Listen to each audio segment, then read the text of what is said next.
ఈరోజు మీకు ఒక మంచి డిష్ చేసి చూపిస్తాను. దానికి కావాల్సిన పదార్థాలు చూడండి.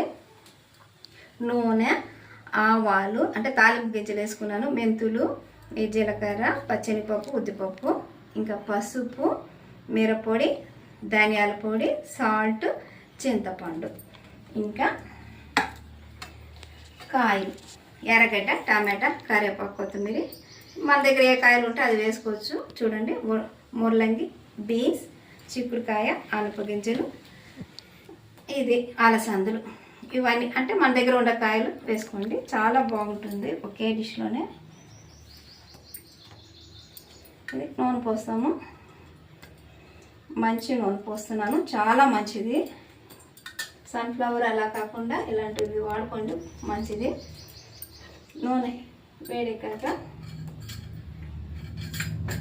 ఇక్కడ పెట్టాను. కొంచెం ఎక్కాక స్లిమ్లోనే పెట్టుకోండి. ఈ తాలింపు గింజలు వేసేసాను.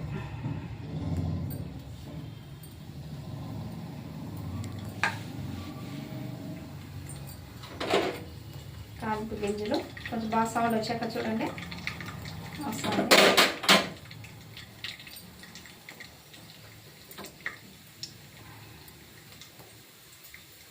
ఇంకా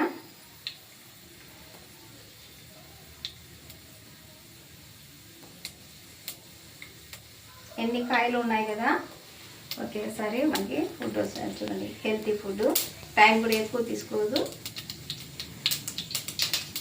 అంతే. క్యారెట్ వేసేస్తున్నాను.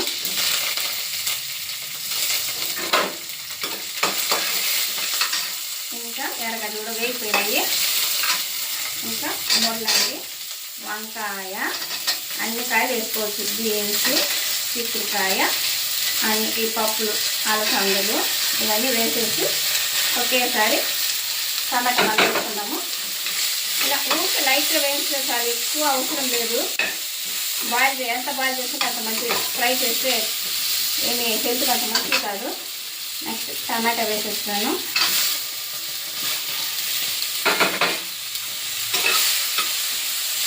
వేగాక చాలు, సింపుల్గా అయిపోతుంది. చూడండి, ఇంకా ఇవి చెప్పాను కదా మీకు, పసుపు, మిరపొడి, ధనియాల పొడి, సాల్ట్ అన్నీ వేసేద్దాం ఒకేసారి.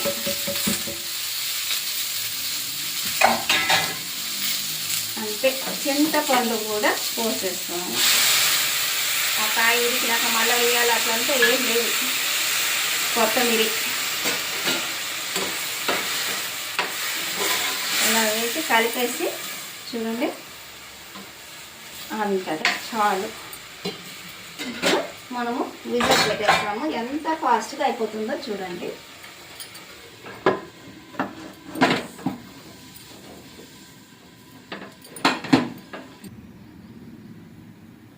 మూత వేసేసి ఇలా విజిల్ పెట్టేస్తే చాలు. ఒక విజిల్ అయినా చాలు, కాయలు కదా తొందరగా ఉడికిపోతుంది. ఇక్కడ అంతలోపలే మీకు ఇంకొకటి చూపిస్తాను చూడండి. ఇది ఇలా నూనె, మంచి నూనె వేసుకోండి, మంచిది. చూడండి, మనం ఒక్కొక్క దోసగా పోస్తూ ఉంటాం కదా, అలా కాకుండా పెద్ద దోసగా చూడండి ఎంత బాగుంటుందో. పిజ్జా అని పిల్లలకి పెట్టేసేయండి, బయట తినకుండా. చూడండి, ఇలా పెట్టేశారంటే చాలా బాగుంటుంది.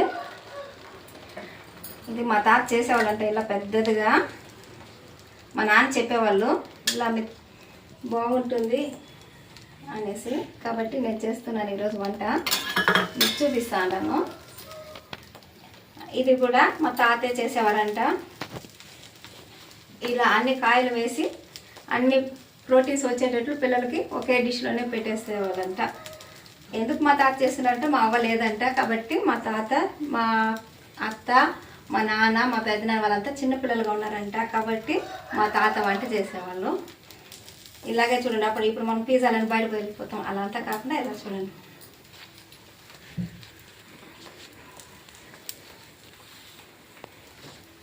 కట్ చేస్తాను.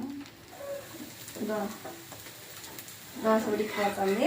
ఈ పక్క కూడా తిప్పించుకుందాము. చూడండి, తిప్పిస్తే చూడండి ఎంత బాగా యమ్మీగా ఉంటుంది. చూడడానికి కలర్ఫుల్గా చూడండి. పిజ్జా ఇంత లావేగా ఉంటుంది. 2 సైడ్స్ బాగా వేగిపోయింది, ఆఫ్ చేసేద్దాము. చూడండి ఇలా తిప్పించుకోవచ్చు. చూడండి, చూస్తున్నారా ఎంత బాగుంది. పెద్దదిగా పిజ్జా అయినా ఉంది కదా. చూడండి ఇలా కట్ చేసుకొని వాళ్ళు అలా కట్ చేస్తారు కదా, మనం కూడా ఇంట్లో ఇలా అందంగా కానీ కట్ చేస్తామంటే పిల్లలు ఈజీగా తినేస్తారనమాట, బయట ఫుడ్ తినకుండా. చూడండి సాంబార్ బాగా ఉడికిపోయింది.